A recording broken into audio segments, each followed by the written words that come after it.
आखिर वो दिन आ ही गया जिस दिन का राजा भोज को बेसब्री से इंतजार था।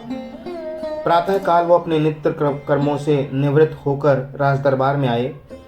ब्राह्मणों ने स्वास्थ्य वाचन शुरू किया। राजा भोज ने जैसे ही सिंहासन की पहली सीढ़ी पर पैर रखा, सिंहासन में जड़ी सभी पुतलियां खिलखिलाकर हंस पड़ीं। इस चमत्कार को देखकर सारे राजदरबारी आश्चर्यचकित रह गए। राजा भोज भी सहम गए। एकाएक उन्होंने अपने कदम पीछे खींच लिए और पूछा, पुतलियों, तुम क्यों हंसी? मुझ में ऐसी क्या कमी है? तभी सिंहासन से रत्नमंजरी नाम की पहली पुतली राजा भोज के सामने प्रकट होकर बोली, राजा भोज, जिस सिंहासन पर बैठने के लिए तुमने इतने लालायित हो वो किस महापुरुष का है शायद तुम नहीं जानते, इसलिए हमें हंसी आ गई। तुम अभी इस सिंहासन पर बैठने के योग्य नहीं हुए हो।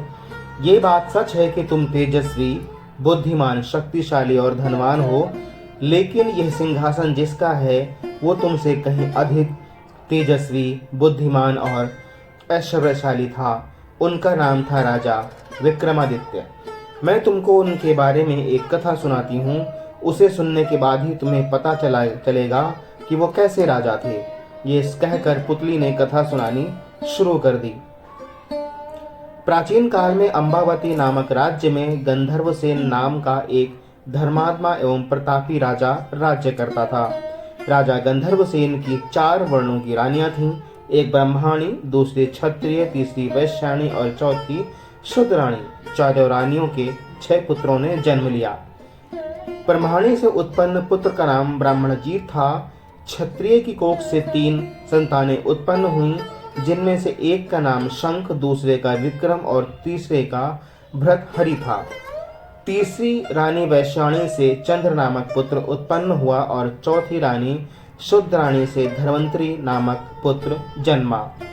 ब्रह्माणी से उत्पन्न पुत्र ब्राह्मणित सबसे बड़ा था, इसलिए राजा गंधर्वसेन ने उसे अपना दीवान बना दिया, लेकिन विधाता ने उसके भाग्य में कुछ और ही लिखा था। वो अपनी ईमानदारी अच्छी तरह नहीं निभा सका और एक दिन चुपचाप राज्य छोड़कर कहीं चला गया। कुछ समय कटने के बाद वो धरा नगरी जा पहुंचा, जहां उसके पूर्वज राज करते थे। वहां उसने ऊंचा ओहदा प्राप्त किया और एक दिन वहां के राजा का वध करके राजा बन गया।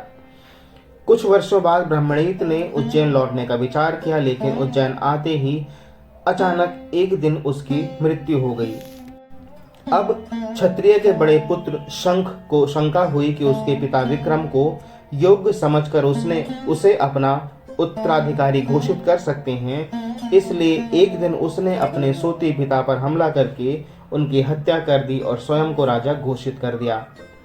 राजा बनने के बाद उसके मन में यही शंका रहती थी कि उसके बाकी 4 भाई उससे राज्य न हथिया लें, इसलिए वो उनकी हत्या का षड्यंत्र रचने लगा। लेकिन उसकी यह साजिश सफल हो पाती उससे पहले ही उसके 4 भाइयों को उसके षड्यंत्र का पता चल गया और एक दिन मौका पाकर 4 भाई चुपचाप महल से निकलकर किसी अज्ञात जगह पहुंच गए।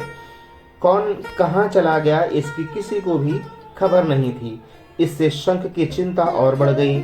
उसने अपने भाइयों की खोज करने के लिए अपने गुप्तचर सैनिकों को 4 दिशाओं में भेज दिया। गुप्तचरों की काफी खोजबीन के बाद भी उनका पता नहीं चला। तब शंख ने ज्योतिषियों को सहारा लिया। उसने ज्योतिषियों को बुलवाया। ज्योतिषियों ने ग्रहों और नक्षत्रों की विद्या से अपने ज्ञान के अनुसार यह भविष्यवाणी की कि 3 राजकुमार तो जंगली जानवरों के शिकार हो गए तथा चौथा राजकुमार विक्रम घने जंगल में एक सरोवर के किनारे एक कुटिया में रह रहा है और कंदमूल फल खाकर घोर तपस्या में लीन है। ज्योतिषियों की भविष्यवाणी सुनकर शंख की परेशानी और बढ़ गई, क्योंकि अन्य 3 भाइयों की अपेक्षा उसे विक्रम से अधिक खतरा था। तब उसने ज्योतिषियों से पूछा, विक्रम से मुझे और मेरे राज्य को कोई खतरा तो नहीं है ना? ज्योतिषियों ने कहा, राजन ने अपनी तपस्या से काफी कुछ हासिल कर लिया है। अब वो पहले जैसे नहीं रहा। अब वो काफी ज्ञान और विवेक का मालिक बन गया है। उससे आपको बहुत खतरा है। वो आपसे आपका राज्य छीन कर यशस्वी सम्राट बनेगा। उसका यश दूर दूर तक फैलेगा और इतिहास में उसका नाम होगा। ये सुनकर शंख ज्योतिषियों पर बहुत नाराज हुआ, लेकिन अब वो कर भी क्या सकता था। उसकी परेशानी और बढ़ती गई। ज्योतिषियों के जाने के बाद उसने अपने समस्त दरबारियों को बुलवाया और उनसे विचार विमर्श कर विक्रम की हत्या की योजना बनाई। उसने अपने गुप्तचरों को विक्रम की खोज के लिए भेजा। काफी खोजबीन करने के बाद आखिर गुप्तचरों को विक्रम का पता मिल गया। गुप्तचरों ने वापस आकर शंख को यह खबर सुनाई। यह सुनकर शंख बहुत प्रसन्न हुआ। उसने अपनी इस योजना में एक तांत्रिक को भी शामिल किया।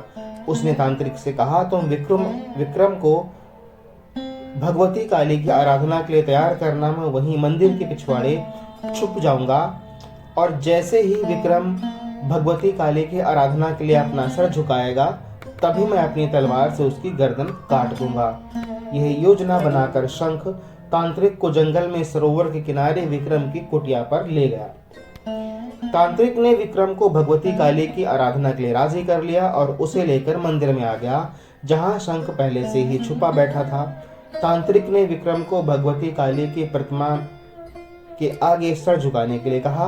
विक्रम को खतरे का आभास हो गया था। उसने तांत्रिक को अपना सर झुकाकर सर झुकाने की विधि दिखाने को कहा। जैसे ही तांत्रिक ने सर झुकाया, विक्रम चालाकी से अपने हाथ से हट गया और मंदिर के पिछवाड़े छिपे शंख ने आकर झट से तलवार निकाली और तांत्रिक को विक्रम समझकर उसकी गर्दन काट दी। तभी मौका पाकर विक्रम ने शंख के हाथ से तलवार खींच ली और एक ही झटके में शंख की गर्दन धड़ से अलग कर दी। इस तरह विक्रम ने माता पिता की हत्या का प्रतिशोध लेकर अपना राज्य वापस ले लिया। राज्य पाने के बाद विक्रम ने ऐसा न्याय किया कि प्रजा में उनकी जय जयकार होने लगी।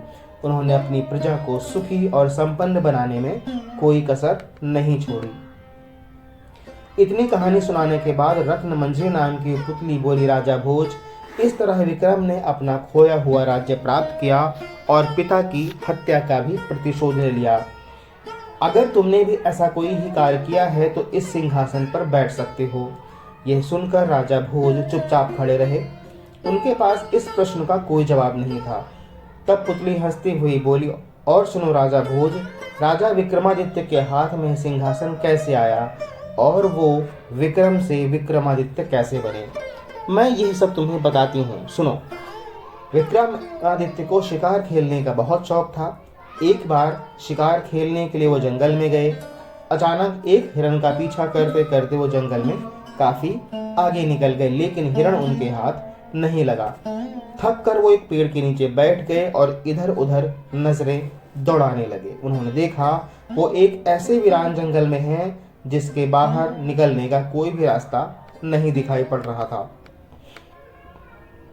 तभी उनकी नजर दूर एक चमकदार महल पर पड़ी। वो अपने घोड़े पर बैठे और धीरे धीरे चलते हुए उस महल तक पहुंच गए। वो महल लूत वर्ण का था, जो कि राजा बाहुबल का दीवाना था। उसने विक्रमादित्य का स्वागत सत्कार किया। उसने विक्रमादित्य को बताया कि आप यशस्वी राजा बनेंगे, लेकिन उसके लिए आवश्यकता है कि राजा बाहुबल आपका राज्य तिलक करें। उसने यह भी बताया कि हमारे राजा महादानी हैं। आप अवसर पाकर उनसे अद्भुत स्वर्ण जड़ित सिंहासन मांग लीजिए, जिसे भगवान शंकर ने प्रसन्न होकर उन्हें भेंट स्वरूप प्रदान किया था। वो सिंहासन आपको चक्रवर्ती सम्राट बना देगा। यह सुनकर विक्रमादित्य राजा बाहुबल के महल में गए। राजा बाहुबल ने उनका उचित स्वागत सत्कार किया और उनका तिलक करके उन्हें चक्रवर्ती सम्राट घोषित कर दिया। जब विक्रमादित्य ने उनसे रत्न जड़ित सिंहासन की मांग की तो राजा बाहुबल ने उन्हें सिंहासन का सच्चा अधिकारी समझकर उसे देने में कोई संकोच नहीं किया।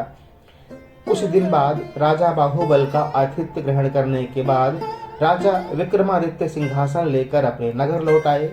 सिंहासन को प्राप्त करते ही उनका नाम चारों ओर फैलने लगा।